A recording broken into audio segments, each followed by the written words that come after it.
I really can't understand these players who, again, as you said, signed an extension last year. His contract for what, another 5 years or whatever. We saw how brilliant he was last year, and then he's coming out with all that nonsense on the eve of a big game. If I was a teammate of his, I'd kick him up and down the training pitch.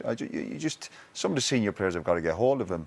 A talented boy, but his attitude, even last night, he's like a spoiled child. He's just absolutely ridiculous. Question is here, John O'Shea's got to play on Monday night. It's a ridiculous question, and I'm going to give you a ridiculous answer. Of course not. Crazy. We've got other lads, the McShanes, the Wilsons, the Keoghs, the Pearces. They're not 11 years of age, these lads. To say players have got to start the game for us. No, yeah. I think you had a late night last night, did you? No, but no, come on. You got to play the game. Why? I'm going to sit here and say John O'Shea's got to play on Monday night. Yeah, cuckoo land, man. Cuckoo land. Fuvey. Yes and no. As I said, clubs are going to be selfish. They're going to want to look after their own players. I think we're lucky with the Everton lads when we've had a problem previously with Martinez.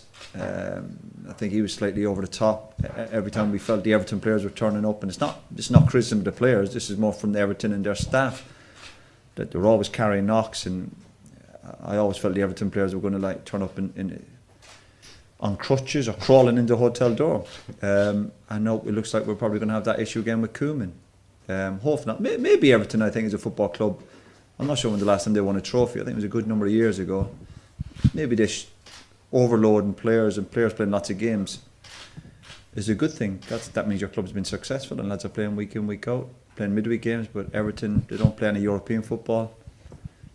I think they're out of the League Cup. I think Norwich beat them at Goodison. So maybe Everton as a club need to, and it's a brilliant football club, maybe their players need to toughen up a little bit. No, not really, no. Why? Why do we need a good relationship with Everton? Just presumed you... No, listen, they're lucky to have the Irish lads they've got there. And Everton traditionally have always had brilliant Irish players doing well for the football club. So they shouldn't be so quick to stop Irish players coming to play for Ireland. I've experienced that myself. And as I said, I can understand a little bit, but if a player is fit to travel and feels he can play the game, particularly in a qualifying game, I think there's always a bit more understanding when there's friendlies going on, then they should get their heads around that. Because, for example, Seamus and James, particularly if you look at Seamus Coleman, what a player he's been for Everton. So why would they try and begrudge Ireland having these players available to us? Darren Gibson's Irish. Gibbo misses lots of games for Everton, a hell of a lot of games, and he seems to get injured a lot at Everton. So maybe they need to look at their own, I suppose, training schedule. So Koeman's opinions, honestly, there's no issues with me. I couldn't care less, to be honest with you. He is a decent player. He's had a brilliant career, but it's just, it turns my stomach. It's absolutely disgusting why he's trying to get other players into trouble.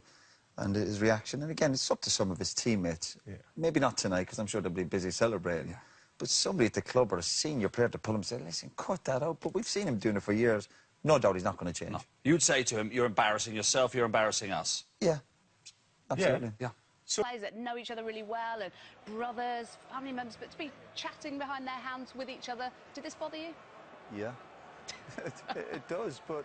Listen, he's the boy Pogba, he seems a bit of a free spirit and a bit of a character, but I think it was a little bit over the top tonight, would it be, before the game half-time. Like, they've spoke to each other more tonight than I think I've spoke to any of my brothers in the last 5 years, so all a bit strange, and they're probably chatting as we speak after the game. But I think when the game started, they were focused on the game, all this stuff before and after the game, a lot of nonsense, but that's the modern player, I'm afraid. Robbie... Why wouldn't he be?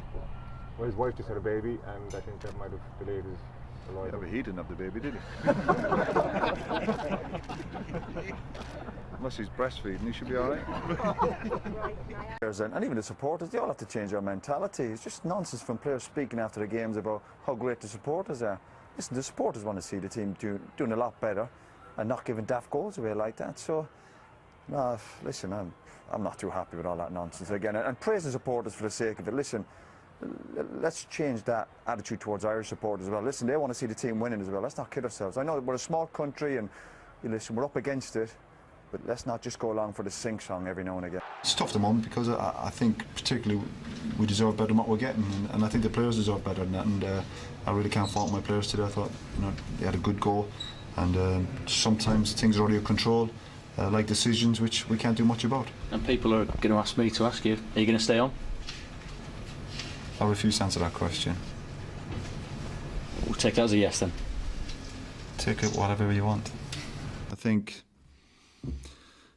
did he bend the rules a little bit? Yeah, but we see cheating going on all the time in games. Players dive in. When I'm asked about it, I say, yeah, the game is full of it.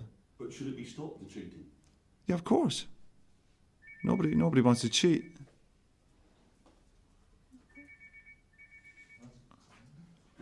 Whose phone is that? That's the second time it's gone off. Oh, yeah. That's my phone, sorry. Why did you turn it off? You're sitting there, that's the second time it's gone off.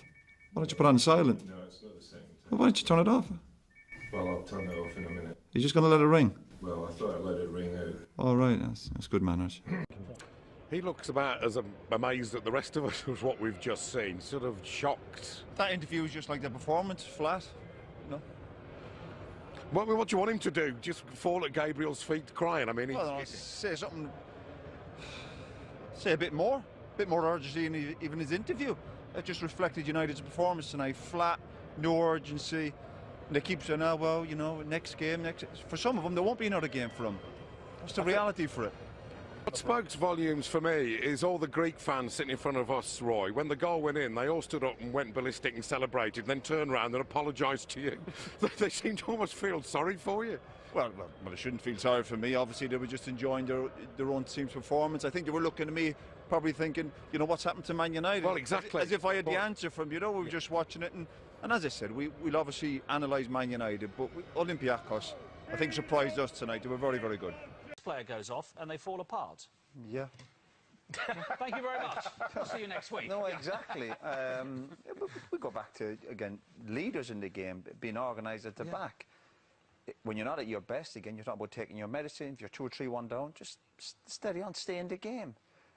I think it reflects tonight. When I see Gibbs with the captain's armband on at the end of the game, you're in big trouble. If he's your captain or your leader, if he's a guy that's going to bring everybody together, you're in huge trouble. And I agree with you. I don't think Bayern were at their very best tonight. They didn't have to be.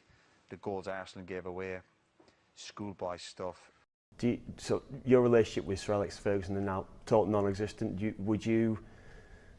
What would you do if you met him now? What would you do? I haven't got a clue. You know, truthfully, I'd probably have a go at him. Yeah. Yeah.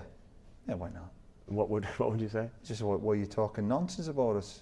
Why are you talking rubbish about me and other lads who've done well? Yeah, I'd probably say that to him. And he'd probably defend himself. He'd probably take a run and jump as you'd expect. But I just don't see why we have to sit back and accept it. And people go, well, you know, it was always about power control for him, and he thinks he can do that now. And I'm 43 years of age. What am I supposed to be frightened of him or scared of these people? You got to take him on. So, and football's a small world, so I'm pretty sure we will cross each other. Yeah. It's took him a while to get settled, hasn't it? You know, 10 years is quite a long 10 years time. at the club, and listen, he's had a good week. The guy needs to relax. Try and play well for the next 7, 8, 9 months. When the real big crunch games come, and you're on about looking at certain players for Arsenal, and go, listen, tonight was a lovely game for Arsenal. When Arsenal in that form and have that much possession, they're great to watch. They could have scored 7, 8, 9 goals easily. Joy to watch. But the crunch games are coming up for them over the next few months. When the cold nights come in, and we'll see maybe half the Arsenal player with their gloves on. So I wouldn't be getting carried away with Walcott. He's got a lot to do. Lovely goals tonight. His simplicity, his movement, his finishing, outstanding. But he's got to do it over the course of the next year or two. Now for him then, because it looks like he's losing his place in the everything starting. Advice for who? For James McCarthy. Looks like he's losing his starting place at Everton. Looks like Koeman doesn't really fancy him. How would you advise him? I don't know if that's true or not. Did he not start against West Brom? He did, but then he got an injury concern and he's been playing wing back instead. And right. Well, if you know something more than me. No, I don't. I'm just wondering. You were did he not start against West Brom? I think he was dropped for one of the games. Did he start against West Brom 2 weeks ago? I think. I think he did, yeah. And he was injured for the game against Stoke. The League Cup game, yeah. But So if that's a player out of his manager's plans, then what about all the other players who started against West Brom? Well, he has been linked with the move away, that's why I asked. Listen, everyone gets linked with stuff. Yeah. Let's just do your homework. Well, obviously they've kept him on, they've not sold him, have they? So I think maybe the manager does like him. Nonsense. 8-4. Great to watch. You didn't think an awful lot of the leads you're defending? No, I thought it was so bad. The goalkeepers, I think the two centre-halves, they were like right-side Fred, the two lads at the back. Really poor, my goodness. But he does appear to have a bit of swagger back, doesn't he, Mourinho? Yeah, which is a pity, really, because obviously the guy, you like to see a bit more humility, but you knew once they'd start winning a few games, yeah, he'd get back to his old cocky self. Yeah, well, it was always going to be a good option when United didn't know they'd qualified for the Champions League.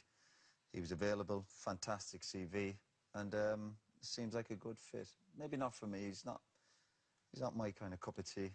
I find him really irritating when I've coached against him. But that's just a personal thing. Is it good for Real Madrid? He's been at Inter Milan, where they do move matches to help those clubs in European competitions. But to go back to our original point, they don't have the huge domestic TV deals that we have.